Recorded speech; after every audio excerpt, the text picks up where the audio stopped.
नमस्कार सभी साथियों को स्वागत करता हूं सभी का इस यूट्यूब चैनल पर जिसका नाम है स्टडी विद पीएन लोधा। साथियों, फर्स्ट ग्रेड शिक्षक भर्ती, रीट मेंस एग्जाम या थर्ड ग्रेड शिक्षक भर्ती और साथ ही सेकंड ग्रेड शिक्षक भर्ती के लिए बाल विकास व शिक्षा मनोविज्ञान के 25 बेहद ही महत्वपूर्ण प्रश्न आज मैं आपके लिए लेकर आया हूँ। वीडियो को पूरा देखिएगा, बहुत शानदार क्वालिटी वाले प्रश्न आपको यहाँ पर देखने को मिलेंगे। देखिएगा, एक एक प्रश्न को अच्छी तरह से देखेंगे। तो साथियों, पहला प्रश्न देखेंगे। आपके पहला प्रश्न क्या पूछ रहा है? संज्ञानात्मक विकास सिद्धांत के जनक है? जीन पियाजे है, कर्ट लेविन है, जेरोम ब्रूनर है या इनमें से कोई नहीं? देखो, संज्ञानात्मक विकास का सिद्धांत इनमें से किनके द्वारा दिया गया है? प्रश्न संख्या 1 में सही उत्तर बताइए। कौन सा सही रहेगा आपके पहले प्रश्न में? तो देखो, जो संज्ञानात्मक विकास का सिद्धांत है इसके जनक कौन है साथियों? जीन पियाजे है। जीन पियाजे के द्वारा ही इस सिद्धांत को दिया गया है, जिसमें इन्होंने 4 अवस्थाओं का प्रतिपादन किया है। यहाँ से हर बार आपके एक प्रश्न आता है। एक आपके संवेदी पेशी अवस्था है, एक आपके पूर्व संक्रियात्मक अवस्था है, एक आपके मूर्त संक्रियात्मक अवस्था है और एक आपके औपचारिक संक्रियात्मक अवस्था है। तो विकल्प 1 आपके प्रश्न संख्या 1 का सही उत्तर है। प्रश्न संख्या 2 की ओर बढ़ेंगे साथियों। दूसरा प्रश्न देख लेंगे। आपके प्रश्न नंबर 2 है, ये देखिएगा प्रश्न नंबर 2 को। अधिगम आदत ज्ञान व अभिवृत्ति का अर्जन है। अधिगम की यह परिभाषा किसने दी है? क्रो एंड क्रो ने, B.A. स्किनर ने, थॉर्नडाइक ने या J.B. वाटसन ने? तो देखो, अधिगम के बारे में क्या कह रहे हैं कि अधिगम क्या है? आदत ज्ञान और अभिवृत्तियों का अर्जन ही क्या कहलाएगा? अधिगम कहलाएगा। तो साथियों, ये जो अधिगम की परिभाषा दी गई है किसके द्वारा दी गई है? क्रो एंड क्रो के द्वारा ये परिभाषा दी गई है। तो देखो, इस टेस्ट में -1/3 आपके माइनस मार्किंग है। -1/3 क्या, सॉरी, 1/3 आपके माइनस मार्किंग है। यदि एक प्रश्न आप गलत करते हो तो 1/3 नंबर आपका कम होता है साथियों, क्योंकि एग्जाम में भी आपके 1/3 माइनस मार्किंग रहने वाली है। चलिए आगे बढ़ेंगे प्रश्न संख्या 3 की ओर। तीसरा प्रश्न देख लेंगे। आपके प्रश्न नंबर 3, अधिगम प्रारंभ होता है जन्म के कुछ समय बाद, जन्म से ही, शेषावस्था से और जन्म के 2 सप्ताह बाद। तो देखो, जो विकल्प दिए गए हैं उसके अनुसार आपको उत्तर देना है। तो साथियों, प्रश्न संख्या 3 में सही आंसर देख लेते हैं। देखो, अधिगम शेषावस्था से या 2 सप्ताह बाद या कुछ समय बाद नहीं, बल्कि दिए गए विकल्पों के अनुसार अधिगम जन्म से ही आरंभ हो जाता है। बालक जब जन्म लेता है तब से ही वो सीखना शुरू कर देता है। तो सेकंड विकल्प आपके तीसरे प्रश्न का सही आंसर होगा। नेक्स्ट प्रश्न नंबर 4 की ओर बढ़ेंगे साथियों। चौथा प्रश्न देख लेंगे। आपके प्रश्न नंबर 4, पावलोव के प्रयोग में कुत्ते द्वारा भोजन देखकर लार का टपकाना कौन सा व्यवहार है? क्रिया प्रसूत व्यवहार है, प्राथमिक व्यवहार है, स्वाभाविक व्यवहार है या इनमें से कोई भी नहीं? तो कोई नहीं को तो आप विकल्प में से हटा सकते हो। देखो, पावलोव ने सिद्धांत दिया है प्राचीन अनुबंधन का सिद्धांत। कौन सा सिद्धांत दिया है पावलोव ने? प्राचीन अनुबंधन का सिद्धांत दिया है। अब इस प्राचीन अनुबंधन के सिद्धांत में कुत्ता क्या कर रहा है? भोजन को देख करके लार टपका रहा है साथियों। तो नॉर्मल सी चीज़ है, भोजन को देखकर लार का आना स्वाभाविक है ये चीज़। तो इस प्रकार का जो व्यवहार होता है उसको हम क्या कहेंगे? स्वाभाविक व्यवहार कहेंगे। किस नाम से जानेंगे उसको? स्वाभाविक व्यवहार के नाम से। विकल्प 3 आपके चौथे प्रश्न का सही उत्तर होगा मित्रों। प्रश्न संख्या 5 की ओर बढ़ते हैं। चलिए 5वां प्रश्न देख लेंगे। आपके प्रश्न संख्या 5, पावलोव के सिद्धांत में अनुबंधित उद्दीपक है भोजन, घंटी, दोनों और इनमें से सभी। तो देखो, पावलोव के सिद्धांत में उद्दीपक यहाँ कितने प्रकार के बताए हैं? 2 प्रकार के उद्दीपक बताए हैं। एक तो बताया है इन्होंने अनुबंधित उद्दीपक। कैसा उद्दीपक? अनुबंधित उद्दीपक। और एक इन्होंने बताया अनानुबंधित उद्दीपक। अनानुबंधित उद्दीपक। हालांकि इसके अलग अलग बहुत सारे नाम हैं, लेकिन मुख्य रूप से तो यही है। तो देखो, अनुबंधित मतलब जिसके साथ अनुबंधन हो जाता है। तो अनुबंधन किसके साथ में होता है? घंटी के साथ में। और अनानुबंधित को हम स्वाभाविक उद्दीपक भी कहते हैं। तो ये भोजन है। और यहाँ क्या पूछ रहे हैं? अनुबंधित उद्दीपक। तो अनुबंधित उद्दीपक कौन सा है? घंटी है। कौन सा है साथियों? घंटी है। दूसरा विकल्प आपके प्रश्न 5 का सही आंसर है। चलिए आगे बढ़ेंगे प्रश्न नंबर 6 की ओर। छठा प्रश्न देख लेते हैं साथियों। अगर आपने एप्लीकेशन को डाउनलोड नहीं किया है, study with PN Lodha application जो प्ले स्टोर पर उपलब्ध है, प्ले स्टोर पर study with PN Lodha search कीजिए, आपको एप्लीकेशन मिल जाएगी। वहाँ पर 149 में 149 रुपये में एग्जाम तक साथियों आपके ऑल सब्जेक्ट की टेस्ट सीरीज चलाई जा रही है। और कल आपके 11 बजे, ठीक है, कल संडे है ना, तो कल संडे के दिन 11 बजे साथियों आपके 150 प्रश्नों का टेस्ट करवाया जाएगा study with PN Lodha application पर। 149 वाली टेस्ट सीरीज में ही लेवल 1 के लिए अलग रहेगा, लेवल 2 के लिए अलग रहेगा साथियों। लेवल 1 का 150 प्रश्नों का टेस्ट अलग रहेगा और लेवल 2 का 150 प्रश्नों का टेस्ट अलग रहेगा। रेगुलर दो टेस्ट आपको रेगुलर मिलते रहेंगे और हर 7 दिन में 150 प्रश्नों का टेस्ट इस 149 वाली सीरीज में उपलब्ध है। तो सीरीज को जरूर ज्वाइन करिएगा साथियों। छठा प्रश्न देख लेते हैं। आपके प्रश्न नंबर 6 है, पर्सनैलिटी शब्द की उत्पत्ति किस भाषा से हुई है? ग्रीक, यूनान, लैटिन और जर्मन भाषा से। तो देखो पर्सनैलिटी जो शब्द है इसकी उत्पत्ति की बात की जा रही है कि भाई किस भाषा से इसकी उत्पत्ति हुई है। छठे प्रश्न का सही आंसर देख लेते हैं मित्रों। क्या आंसर आपके प्रश्न संख्या 6 में रहेगा? तो देखो ग्रीक भाषा ग्रीक क्या पर्सनैलिटी जो शब्द है इसकी उत्पत्ति पर्सोना शब्द से हुई है। किस शब्द से हुई है? पर्सोना शब्द से। और ये जो पर्सोना शब्द है ये लैटिन भाषा का शब्द है साथियों। किस भाषा का है? लैटिन भाषा का। लैटिन भाषा के पर्सोना शब्द से पर्सनैलिटी शब्द बना है। तो यहाँ पर तीसरा विकल्प आपका सही रहेगा कि भाई पर्सनैलिटी शब्द की उत्पत्ति लैटिन भाषा से हुई है।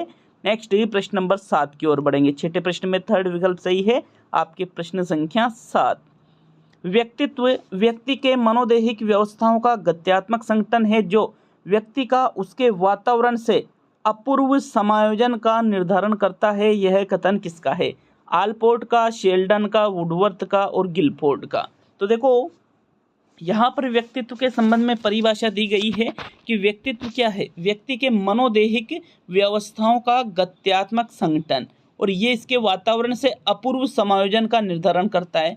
तो जहाँ पर आपको मनोदैहिक गत्यात्मक संगठन ऐसे शब्द दिखे, ये परिभाषा व्यक्तित्व की सी टेट में, राजस्थान टेट में, रीट में, सेकंड ग्रेड, फर्स्ट ग्रेड, इन सभी में कई बार पूछी जा चुकी है साथियों। इस परिभाषा को बहुत ही अच्छे तरीके से आपको याद रखना है। इसका सही आंसर क्या रहेगा? आलपोर्ट, क्योंकि आलपोर्ट के द्वारा ही ये व्यक्तित्व की परिभाषा दी गई है। तो प्रथम विकल्प आपके पहले प्रश्न का सही आंसर है, 7वें प्रश्न का प्रथम विकल्प आपके सही आंसर है। प्रश्न संख्या 8 की ओर बढ़ेंगे। 8वां प्रश्न देखेंगे। मनोवैज्ञानिक दृष्टिकोण के अनुसार व्यक्तित्व का निर्धारण होता है आत्मज्ञान से, आदर्श से, धर्म से या वंशानुक्रम व वातावरण से। तो देखो मनोवैज्ञानिक दृष्टिकोण के अनुसार आपको बताना है व्यक्तित्व का निर्धारण इनमें से किससे होता है। तो 8वें प्रश्न का सही आंसर देखें। देखो मनोवैज्ञानिक दृष्टिकोण क्या कहता है कि व्यक्तित्व का निर्धारण धर्म से तो होगा नहीं, ये तो धार्मिक दृष्टिकोण हो सकता है, आदर्श से भी नहीं होगा, ना ही आत्मज्ञान से, बल्कि व्यक्ति का जो वंशानुक्रम है और जिस वातावरण में वो रहता है, इन दोनों में अंतःक्रिया होती है, इससे ही व्यक्तित्व का निर्धारण होता है। तो मनोवैज्ञानिक दृष्टिकोण के अनुसार व्यक्तित्व का निर्धारण किससे हो रहा है? वंशानुक्रम व वातावरण से। फोर्थ विकल्प आपके 8वें प्रश्न का बिल्कुल सही आंसर है। चलिए 9वें प्रश्न की ओर बढ़ेंगे मित्रों। आपके प्रश्न संख्या 9 क्या पूछ रहा है? व्यक्तित्व है, बाहरी कारक है, आंतरिक कारक है, बाहरी व आंतरिक कारक है और इनमें से कोई नहीं। तो कोई नहीं को तो आप हटा दीजिए। क्यों? मैंने आपसे बोल रखा है कोई नहीं वाला विकल्प आपका आंसर नहीं होता है। तो साथियों व्यक्तित्व बाहरी और आंतरिक, जो आपको बाहर से दिखाई देता है वो तो 1/10 ही होता है, अंदर से होता है 9/10। तो दोनों का यहाँ पर दोनों ही व्यक्तित्व के अंतर्गत सम्मिलित होते हैं, अतः व्यक्तित्व आंतरिक एवं बाहरी कारक दोनों ही है। तो थर्ड विकल्प आपके प्रश्न संख्या 9 का सही आंसर है। चलिए आगे बढ़ेंगे मित्रों प्रश्न संख्या 10 की ओर। 10वां प्रश्न देख लेंगे। आपके प्रश्न नंबर 10 में क्या पूछ रहा है? वातावरण के सापेक्ष किए गए व्यवहार को कहते हैं समायोजन, अधिगम, विकास और व्यक्तित्व। तो भाई देखो वातावरण के सापेक्ष किए गए व्यवहार को हम व्यक्तित्व नहीं कहेंगे, विकास कह सकते हो, समायोजन कह सकते हो या अधिगम कह सकते हो। क्या कहोगे साथियों? अब आपको ये चूज करना पड़ेगा कि भाई वातावरण के सापेक्ष जो व्यक्ति व्यवहार करता है साथियों उसको हम किस नाम से जानेंगे। चलिए आगे इसका आंसर देखेंगे फिर आगे बढ़ेंगे। हालांकि तो देखो 10वें प्रश्न में सही आंसर है आपके विकल्प नंबर 1 समायोजन। देखो समायोजन मतलब एडजस्टमेंट, इंग्लिश में हम इसको कहते हैं। देखो व्यक्ति वातावरण के अनुसार व्यवहार करता है, जैसा उसको वातावरण मिलता है वो वैसे ही उसके साथ ढलने की कोशिश करता है। क्यों? ताकि समायोजन किया जा सके साथियों। तो बिल्कुल इसको समायोजन कहा जाएगा। विकल्प 1 आपके प्रश्न संख्या 10 का सही उत्तर है मित्रों। प्रश्न संख्या 11 की ओर बढ़ेंगे। चैनल पर नए हो तो चैनल को सब्सक्राइब करके बिल्कुल मोटिवेट जरूर करिएगा साथियों। 11वां प्रश्न देख लेंगे। आपके प्रश्न नंबर 11 है, नैतिक विकास का सिद्धांत किसके द्वारा प्रस्तुत किया गया? लॉरेंस कोहलबर्ग के द्वारा, इरिक एरिक्सन के द्वारा, अल्बर्ट बंडूरा के द्वारा या जीन पियाजे के द्वारा? तो देखो, नैतिक विकास का सिद्धांत, एक प्रश्न बहुत ही इंपॉर्टेंट आता है साथियों इसमें। कौन सा प्रश्न? कि एक प्रश्न था, नैतिक विकास का सिद्धांत सर्वप्रथम किसने दिया था? नैतिक विकास का सिद्धांत सर्वप्रथम किसने दिया था? तो सर्वप्रथम अगर पूछ ले तो फिर आपका आंसर क्या हो जाता है साथियों? जीन पियाजे हो जाता है, सर्वप्रथम पूछ ले तो। लेकिन अगर सर्वप्रथम नहीं पूछे और डायरेक्टली यूँ पूछे कि भाई नैतिक विकास का सिद्धांत किसने दिया, तो फिर आपका आंसर रहेगा लॉरेंस कोहलबर्ग। ठीक है, समझ में आए ना बात? अगर यूँ पूछे कि सर्वप्रथम किसने दिया नैतिक विकास का सिद्धांत, तो किसको सही करोगे? जीन पियाजे को, क्योंकि कोहलबर्ग से पहले ही पियाजे ने नैतिक विकास का सिद्धांत दे दिया था। बाद में पियाजे का नाम तो किस में आया? संज्ञानात्मक विकास सिद्धांत में मुख्य रूप से।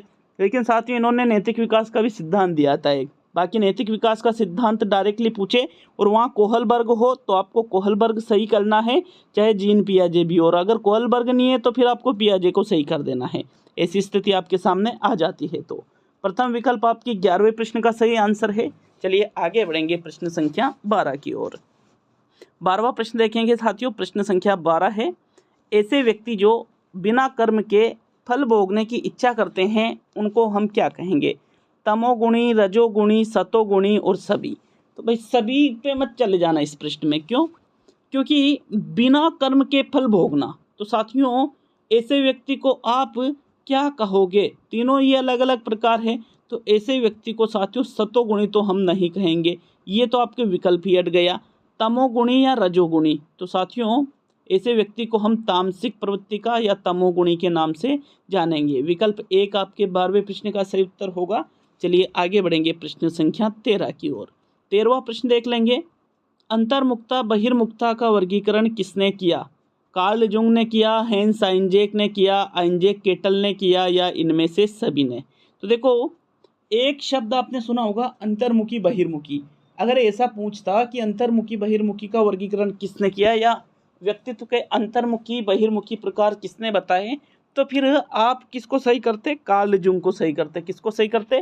कार्ल जुंग को। लेकिन अंतर्मुक्ता बहिर्मुक्ता जैसे ही आ जाता है फिर आपको हेंस आइंजैक को सही करना होता है। किसको सही करना होता है मित्रों? हेंस आइंजैक को फिर सही करना होता है। तो यहाँ कार्ल जुंग या आइंजैक केटल इसका आंसर नहीं है, बल्कि इसका सही आंसर है हेंस आइंजैक। ठीक है, विकल्प नंबर 2 आपके प्रश्न संख्या 13 का सही आंसर है। चलिए आगे बढ़ेंगे प्रश्न संख्या 14 की ओर। 14वां प्रश्न देख लेंगे। आपके प्रश्न नंबर 14 में क्या पूछ रहा है? प्रारंभिक पेशीय विकास निर्भर करता है, किस पर निर्भर करता है प्रारंभिक पेशीय विकास? परिपक्वता पर, अधिगम पर, दोनों पर या इनमें से कोई नहीं? तो कोई नहीं को तो आप वापस से हटा सकते हो। जो प्रारंभिक पेशीय विकास होता है साथियों, पेशीय विकास का संबंध किससे होता है? जैसे जो बालक है या मनुष्य जो है साथियों, तो वो चलता है, दौड़ता है, इधर उधर कार्य करता है, तो ये किसके माध्यम से? पेशीय विकास के अंतर्गत ये चीज़ें आती है साथियों। तो उसका जो ये प्रारंभिक पेशीय विकास है ये परिपक्वता एवं अधिगम दोनों पर ही निर्भर करता है। इसी वजह से विकल्प नंबर आपका जो 3 है 14वें प्रश्न का बिल्कुल सही उत्तर है। चलिए आगे बढ़ेंगे प्रश्न संख्या 15 की ओर। तो 15वां प्रश्न देख लेंगे। आपके प्रश्न संख्या 15, एडोलसेंस शब्द की उत्पत्ति मूलतः किस भाषा से हुई है? लैटिन, ग्रीक, यूनान और जर्मन। तो देखो, हम बात कर रहे हैं एडोलसेंस। एडोलसेंस का अर्थ किससे लिया जाता है? किशोरावस्था से लिया जाता है। भाई किससे लिया जाता है? किशोरावस्था। और साथियों एडोलसेंस शब्द का निर्माण एडोलसियर शब्द से हुआ है, और एडोलसियर जो शब्द है ये लैटिन भाषा का है। किस भाषा का है? लैटिन भाषा का। तो विकल्प 1 आपके 15वें प्रश्न का सही आंसर है। बढ़ेंगे मित्रों प्रश्न संख्या 16 की ओर। तो देखेंगे प्रश्न नंबर 16 को। 16वां प्रश्न क्या है साथियों आपके? तेज दौड़ना किस प्रकार के कौशल में सम्मिलित है? स्थूल कौशल में, सूक्ष्म कौशल में, दोनों में या इनमें से कोई नहीं? तो वापिस चौथा विकल्प क्या है? कोई नहीं वाला, तो इसको हम हटा देते हैं। 3 विकल्प आपके पास बच रहे। देखो, तेज दौड़ना, तो तेज दौड़ना जो है ये आपके स्थूल कौशल में आता है साथियों। स्थूल का मतलब थोड़े बड़े स्तर के कौशल, जबकि सूक्ष्म कौशल में छोटे स्तर के कौशल आते हैं, जैसे लिखना है, हंसना है, मुस्कुराना है, ये चीज़ें सूक्ष्म कौशल में आ जाती है। तो विकल्प नंबर आपका जो 1 है प्रश्न संख्या 16 में, ये आपका सही आंसर है, क्योंकि तेज दौड़ना किस प्रकार का कौशल है साथियों? स्थूल पेशीय कौशल में आता है। किस में आता है? स्थूल या वृहद पेशीय कौशल। स्थूल को आप वृहद भी कह सकते हो, वृहद पेशीय कौशल या स्थूल पेशीय कौशल। चलिए 17वें प्रश्न की ओर बढ़ेंगे। आपके प्रश्न नंबर 17 में क्या पूछ रहा है साथियों? प्रश्न संख्या 17, निम्न में से कौन सा स्थूल पेशीय कौशल है? सीढ़ियों पर चलना, लिखना, हंसना और इनमें से सभी। तो भाई देखो, यहाँ पर बात की जा रही है स्थूल पेशीय कौशल की। तो साथियों लिखना तो सूक्ष्म पेशीय कौशल है, ठीक है। हंसना भी सूक्ष्म पेशीय कौशल है, तो सभी वाला भी गलत हो गया, ये भी गलत, ये भी गलत। लेकिन सीढ़ियों पर चलना साथियों ये स्थूल पेशीय कौशल में आ जाता है। किस में आ जाता है? सीढ़ियों पर चलना स्थूल पेशीय कौशल में, और लिखना, हंसना ये दोनों सूक्ष्म में आएंगे। और प्रश्न क्या पूछ रहा है कि भाई स्थूल पेशीय कौशल कौन सा है?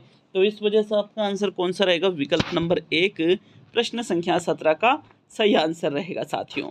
चलिए आगे बढ़ेंगे प्रश्न संख्या 18 की ओर। 18वां प्रश्न देखेंगे। देखो, किशोर तर्क का अनुप्रयोग अधिक अमूर्त रूप से कर सकते हैं, अर्थात परिकल्पनात्मक चिंतन विकसित हो जाता है। जीन पियाजे के अनुसार उपयुक्त लक्षण किस अवस्था में प्रदर्शित होते हैं? संवेदी पेशी अवस्था में, पूर्व संक्रियात्मक अवस्था में, मूर्त संक्रियात्मक अवस्था में या औपचारिक संक्रियात्मक अवस्था में? तो 18वें प्रश्न में सही आंसर बताइए, कौन सा विकल्प सही है आपके प्रश्न संख्या 18 में? देखो क्या कर रहा है किशोर? तर्क का अनुप्रयोग अधिक अमूर्त रूप से। तो अधिक अमूर्त रूप से कौन सी अवस्था में? संवेदी पेशी अवस्था जो 0 से 2 साल की है, तो किशोर इसमें नहीं रहेगा, इसमें भी नहीं रहेगा। तीसरा या चौथा साथियों देखो, मूर्त संक्रियात्मक अवस्था में बालक मूर्त चिंतन करता है। कैसा चिंतन करता है? मूर्त। अमूर्त नहीं करता है। अमूर्त की शुरुआत लास्ट में होती है बिल्कुल, तो वो भी शुरुआत होती है। लेकिन यहाँ तो क्या कह रहा है कि अधिक अमूर्त रूप से, तो ये औपचारिक संक्रियात्मक अवस्था में होता है साथियों। विकल्प नंबर 4 आपके प्रश्न संख्या 18 का सही उत्तर होगा। 19वां प्रश्न देख लेंगे साथियों। आपके प्रश्न संख्या 19 में क्या पूछ रहा है देखते हैं। किशोर अवस्था की विशेषता नहीं है अमूर्त चिंतन, दिवा स्वप्न, समस्याओं का उदय होना और निरुद्देश भ्रमण। साथियों किशोर अवस्था की जो विशेषता नहीं है वो आपको 19वें प्रश्न में देखना है। तो देखो, जब बालक किशोरावस्था में होता है तो दिवा स्वप्न, डे ड्रीमिंग वो करता है, बिल्कुल दिन में ही सपने देखता रहता है कि यार का ऐसा हो जाएगा, लॉटरी लग जाएगी, मैं ये कर लूँगा, मैं वो कर लूँगा, मैं आईएएस बन जाऊँगा। मतलब दिन में ऐसे सोचता रहता है, फिर एकदम करे यार अभी तो वहाँ चलना है ना, वो काम तो कर ले एक बार। मतलब ये चीज़ है। अमूर्त चिंतन भी बालक जब किशोरावस्था में होता है तो बिल्कुल करता है। समस्याओं का उदय होना, अनेक प्रकार की समस्याएं उसके सामने आ जाती है।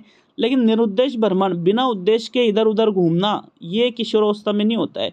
बल्कि निरुद्देश भ्रमण की प्रवृत्ति कब पाई जाती है? बाल्यावस्था में। कब पाई जाती है साथियों? बाल्यावस्था में पाई जाती है।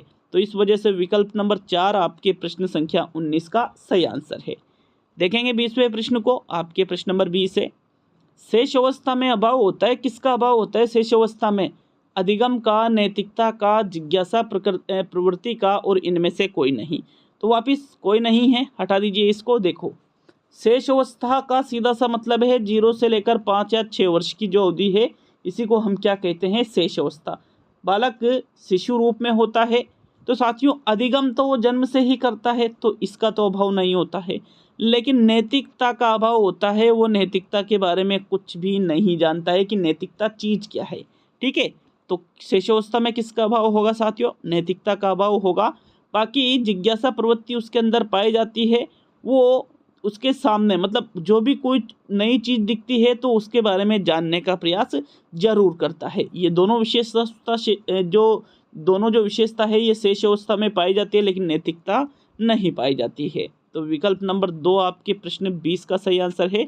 21वें प्रश्न की ओर बढ़ेंगे। आपके प्रश्न नंबर 21 है, मानव शरीर में गुणसूत्रों की संख्या कितनी होती है? 23, 24, 44 और 46। देखो गुणसूत्रों के जोड़े नहीं पूछ रहा है, गुणसूत्रों की संख्या पूछ रहा है। तो साथियों अगर जोड़े पूछता तो जोड़े तो 23 होते हैं, लेकिन संख्या कितनी होती है? 46। संख्या 46 और जोड़े अगर पूछता आपसे तो कितने जोड़े, 23 जोड़े होते हैं साथियों। एक जोड़े में 2 होता है, 23 इंटू यहाँ पर 2, तो इसका मतलब 46 हो जाएगा। तो विकल्प नंबर कौन सा सही है 21वें प्रश्न में? फोर्थ विकल्प आपके सही आंसर है 21 का। 22 की ओर बढ़ेंगे साथियों। 22वां प्रश्न क्या पूछ रहा है देख लेते हैं। आपके प्रश्न संख्या 22, विकास के संदर्भ में असत्य कथन है। असत्य कथन देखना है आपको किसके संदर्भ में? विकास के संदर्भ में। तो देखो विकल्पों को देखते हैं। विकास जीवन पर्यंत चलने वाली प्रक्रिया है, विकास एक दिश है, विकास संशोधन युक्त होता है, और मानव विकास के विभिन्न पक्ष एक दूसरे से संबंधित होते हैं। तो देखो आपको असत्य कथन बताना है, और इस प्रश्न का जो सही आंसर है वो रहेगा विकल्प नंबर 2। 2 कैसे सही रहेगा देखो, क्योंकि जीवन पर्यंत चलता रहता है विकास, वृद्धि एक निश्चित समय तक चलती है लेकिन विकास जीवन पर्यंत, ठीक है, ये सही है। संशोधन इसमें होता है बिल्कुल विकास में, और विकास के जो विभिन्न पक्ष है ये भी एक दूसरे से संबंधित होते हैं। तो ये तीनों विकल्प तो सही है, लेकिन ये जो दूसरा विकल्प है विकास एक दिश होता है, ये क्या है? असत्य कथन है। क्यों है? क्योंकि विकास एक दिश नहीं होता है साथियों, बल्कि विकास बहुदिश होता है। कैसा होता है? बहुदिश होता है विकास। तो विकल्प नंबर आपका जो 2 है प्रश्न संख्या 22 का सही उत्तर है साथियों। 23वें प्रश्न की ओर बढ़ेंगे। आपके 23 में क्या पूछ रहा है साथियों? तो चलिए देख लेते हैं आपके 23 को। प्रसव पूर्व काल की अवधि होती है लगभग 40 सप्ताह, लगभग 41 सप्ताह, लगभग 39 सप्ताह और लगभग 42 सप्ताह। तो एक चीज देखो भाई, प्रसव पूर्व का मतलब गर्भावस्था से लिया जाता है। बालक कितने दिन तक माँ के गर्भ में रहता है वो है प्रसव पूर्व काल। तो साथियों प्रसव पूर्व काल की अवधि की अगर हम बात करें तो इसकी अवधि होती है लगभग 40 सप्ताह। कितनी होती है मित्रों? लगभग 40 सप्ताह। 40 इंटू 7 बराबर 7 चौके 28, मतलब 280 दिन। दिन पूछे तो 280 दिन आपका सही आंसर होगा, और अगर सप्ताह पूछे तो 40 सप्ताह आपका आंसर होगा साथियों। किसकी? प्रसव पूर्व जो काल, प्रसव पूर्व जो काल है उसकी अवधि की बात की जा रही है या गर्भावस्था की अवधि की बात की जा रही है?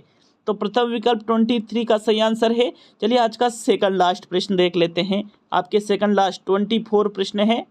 विकास के शिरह पदाभिमुख सिद्धांत के अनुसार, शिरह पदाभिमुख सिद्धांत के अनुसार विकास सिर से पैर की ओर होता है, पैर से सिर की ओर होता है, सिर से मध्य की ओर होता है, और मध्य से सिर की ओर होता है। तो भाई देखो विकास का जो शिरह पदाभिमुख सिद्धांत है, तो ये सिद्धांत क्या कहता है कि विकास सिर से पैरों की ओर होता है। किधर होता है? सिर से पैरों की ओर होता है साथियों। तो विकल्प 1 आपके प्रश्न 24 का सही आंसर है। चलिए आगे बढ़ेंगे 25वें प्रश्न की ओर। तो जो आज का अंतिम प्रश्न है साथियों, वीडियो पूरा देखा है इसके लिए आपका बहुत बहुत धन्यवाद दूंगा। चैनल पर नए हो तो सब्सक्राइब जरूर करिएगा। आपके 25वां प्रश्न है, शुग्धिशयिता है अवधान संबंधी विकार, मनोगतिक संबंधी विकार, एक प्रकार की विचलन और आहार ग्रहण संबंधी विकार। तो देखो शुग्धिशयिता, देखो अवधान संबंधी विकार तो क्या? ADHD, ये तो क्या? अवधान संबंधी विकार। मनोगतिक संबंधी विकार भी नहीं है, बल्कि शुग्धिशयिता क्या है साथियों? भोजन ग्रहण या आहार ग्रहण संबंधी विकार है ये। विकल्प नंबर 4 आपके 25 का सही आंसर है। साथियों ऐप को जरूर डाउनलोड कीजिएगा, कमेंट करके बताइएगा कितने प्रश्न यहाँ सही हुए हैं। और साथियों ऐप का जो लिंक है वो कमेंट बॉक्स में भी मैंने दे दिया है, चाहो तो वहाँ से डाउनलोड कर लो, और चाहो तो आप प्ले स्टोर से डाउनलोड कर सकते हो। कल संडे के दिन 11 बजे आपके टेस्ट है। लेवल 1 के लिए अलग टेस्ट है, लेवल 2 के लिए अलग टेस्ट है। तो कंप्लीट टेस्ट है, बिल्कुल अटेंड जरूर करने आइएगा साथियों।